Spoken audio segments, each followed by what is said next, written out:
ঈদযাত্রায় হাম আক্রান্ত শিশুদের নিয়ে চলাচলে বাড়তি সতর্কতার পরামর্শ দিয়েছেন স্বাস্থ্যমন্ত্রী সর্দার সাখাওয়াত হোসেন। হাম আক্রান্ত কিংবা অসুস্থ শিশুদের নিয়ে যতটা সম্ভব ভিড় এড়িয়ে চলারও আহ্বান জানান তিনি। শনিবার সচিবালয়ে চিকিৎসা সামগ্রী হস্তান্তর অনুষ্ঠানে এসব কথা বলেন স্বাস্থ্যমন্ত্রী। এ সময় তিনি বলেন, হাম মারাত্মক সংক্রামক রোগ। আক্রান্ত শিশুর মাধ্যমে খুব দ্রুত অন্য শিশুরাও আক্রান্ত হতে পারে। তাই ঈদের ছুটিতে বাড়ি ফেরায় অভিভাবকদের সতর্ক থাকার পরামর্শ দিয়েছেন তিনি। ঈদের ছুটিতে হাসপাতালে হামের চিকিৎসায় সংকট হবে বলে জানান সর্দার সাখাওয়াত হোসেন। এজন্য হামের চিকিৎসায় যুক্ত ডাক্তার ও নার্সদের ছুটি বাতিল করা হয়েছে।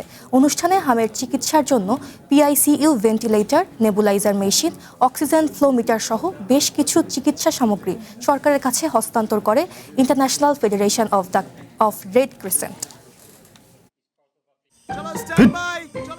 লাইফে কোনো কিছুর গ্যারান্টি নাই, তাই ইন্স্যুরেন্স করুন সিটি ব্যাংকে, কারণ ইন্স্যুরেন্স করলে সিটিতে সুরক্ষা পাবেন নিশ্চিন্তে।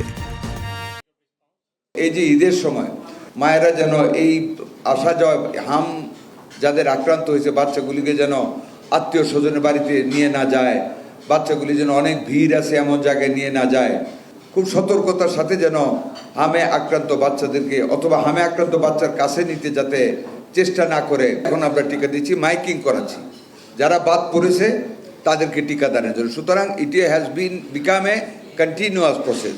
এটা একটা চলমান চেষ্টা আমাদের চলবে, টিকাদান কর্মসূচি আমাদের চলছে।